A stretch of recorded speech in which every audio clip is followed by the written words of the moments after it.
ہماری کار فرمائی ہے کہ آسمان میں ہم نے بہت سے مضبوط قلعے بنائے، ان کو دیکھنے والوں کے لیے مزین کیا.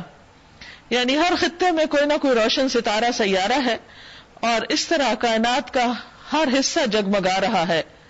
اور اس کے علاوہ ان ستاروں کو ہم نے ہر شیطان مردود سے ان کو محفوظ کر دیا، یعنی ان کو مار بھگانے کا ذریعہ بھی بنایا. کوئی شیطان ان میں راہ نہیں پا سکتا الا یہ کہ کچھ سن گن لے لے. یعنی وہی نازل ہوتے وقت اللہ سبحانہ وتعالیٰ نے ہر طرف پیرا بندی کر دی تھی، ورنہ اس سے پہلے یہ آسمان پہ جایا کرتے تھے مختلف شیاطین وغیرہ، اور جا کے یا جنات مختلف باتیں سنتے تھے فرشتوں کی اور آ کے پھر کاہنوں کو بتاتے. تو اب کیا ہوتا، اب اگر کوئی سننے کی کوشش کرتا فَأَتْبَعَهُ شِهَابٌ مُبِينٌ، تو ایک شعلہ روشن اس کا پیچھا کرتا اور اس کو جلا ڈالتا. یعنی وحی کے اندر کسی قسم کی کوئی ملاوٹ یا کسی قسم کی کوئی بھی قبل از وقت انفارمیشن کسی اور کے پاس نہیں جاتی تھی. اللہ تعالیٰ نے انتہائی محفوظ طریقے سے جبریل امین کے ذریعے نبی صلی اللہ علیہ وسلم کے قلب مبارک تک اس کو پہنچایا پوری حفاظت کے ساتھ.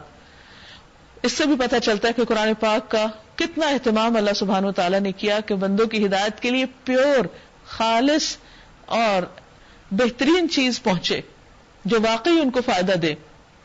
وَالْأَرْضَ مَدَدْنَاهَا وَأَلْقَيْنَا فِيهَا رَوَاسِيَ، ہم نے زمین کو پھیلایا، اس میں پہاڑ جمائے. یعنی دیکھو کائنات کی نشانیوں کو، اس میں ہر طرح کی نباتات ٹھیک ٹھیک نپی تلی مقدار کے ساتھ اگائی، اور اس میں معیشت کے اسباب فراہم کیے تمہارے لیے بھی اور ان بہت سی مخلوقات کے لیے بھی جن کے رازق تم نہیں ہو. وَإِن مِّن شَيْءٍ إِلَّا عِندَنَا خَزَائِنُهُ، کوئی چیز ایسی نہیں جس کے خزانے ہمارے پاس نہ ہو، اور جس چیز کو بھی ہم نازل کرتے ہیں ایک مقرر مقدار میں نازل کرتے ہیں. یعنی اللہ سبحانہ وتعالی سارے خزانوں کا مالک ہے، لیکن انسانوں کی مرضی کے مطابق وہ سب چیزیں دی کیوں نہیں جاتی؟ کیونکہ ہر چیز کا ایک اندازہ، ایک مقدار ہے، اور اللہ تعالیٰ نے اعتدال پر، عدل پر، ایک میزان کے مطابق اس کائنات کو پیدا کیا، اور زمین میں بھی ایک میزان رکھ دی ہے.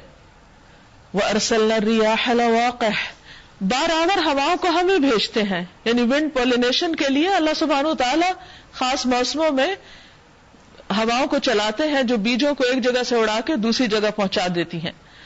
پھر آسمان سے پانی برساتے ہیں ان کو اگانے کے لیے، اور اس پانی سے تمہیں سیراب کرتے ہیں. یعنی وہ صرف پودوں کے لیے نہیں بلکہ انسانوں کے لیے بھی سیرابی کا باعث ہوتا ہے. اس دولت کے خزانہ دار تم نہیں ہو. وما انتم لہ بخازنین، یعنی انسان اگر چاہے کہ اس کو سمیٹ کے اپنے لیے رکھ لے اور اس میں کسی قسم کی کمی نہ ہو تو انسان ایسا کر نہیں سکتا. یہ سارے خزانے اللہ سبحانہ وتعالیٰ نے کہیں گلیشیئرز کی شکل میں اور کہیں زمین کے اندر سٹریمز کی شکل میں، زمین کی تہوں میں انسان کے لیے پانی سٹور کر رکھا ہے. انسان کا اس میں کچھ بھی ہاتھ نہیں، اس کی اس میں کوئی کوشش نہیں، اور نہ ہی وہ اس کا مالک ہے. وَإِنَّا لَنَحْنُ نُحْيِي وَنُمِيتُ وَنَحْنُ الْوَارِثُونَ، زندگی اور موت ہم دیتے ہیں اور ہم ہی سب کے وارث ہونے والے ہیں. یعنی جس طرح باقی چیزوں کے ہم مالک ہیں، سارے خزانوں کے، اسی طرح انسانوں کی زندگی کے مالک بھی ہم ہیں. کوئی اپنی مرضی سے نہ آیا ہے اور نہ اپنی مرضی سے یہاں ہمیشہ کے لیے رہے گا. اس کو ایک وقت مقرر کے ساتھ جب اس کا وقت پورا ہو جائے گا تو اسے یہاں سے جانا ہوگا. پہلے جو لوگ تم میں سے ہو گزرے ہیں ان کو بھی ہم نے دیکھ رکھا ہے، اور بعد کے آنے والے بھی ہماری نگاہ میں ہیں. یقیناً تمہارا رب ان سب کو اکٹھا کرے گا، وہ حکیم بھی ہے اور علیم بھی.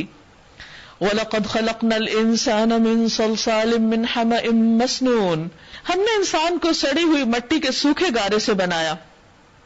یعنی انسان کی تخلیق کے مراحل کا ذکر ہے، اور اس سے پہلے جنوں کو ہم آگ کی لپٹ سے پیدا کر چکے تھے. یعنی جن انسان سے پہلے پیدا ہوئے. پھر یاد کرو اس موقع کو جب تمہارے رب نے فرشتوں سے کہا کہ میں سڑی ہوئی مٹی کے سوکھے گارے سے ایک بشر پیدا کر رہا ہوں، یعنی انسان آدم علیہ السلام کی طرف اشارہ ہے.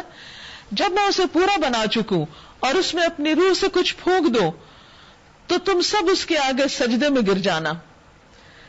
اب یہ اللہ تعالیٰ نے فرمایا اپنی روح سے، تو اس کا یہ مطلب نہیں کہ انسان کے اندر جو روح اللہ کی روح کا حصہ ہے کچھ، اللہ نے اپنی طرف نسبت دی انسان کو عزت دینے کے لیے.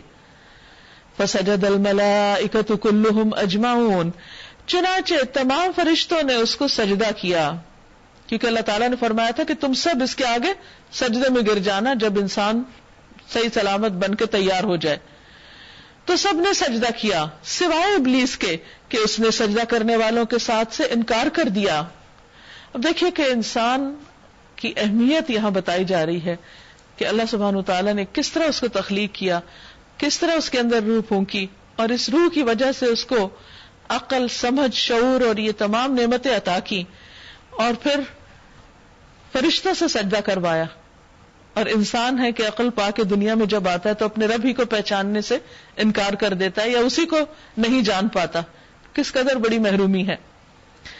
اور یہ کیوں ہوتا ہے؟ کیونکہ شیطان اس کا دشمن جو ہے پہلے دن سے جس نے یہ قرار باندھا تھا کہ میں انسان کو لازمی طور پر گمراہ کر کے رہوں گا، تو اس نے انسان کو سجدہ نہیں کیا، وہ ضد میں آ گیا، مقابلے پہ آ گیا.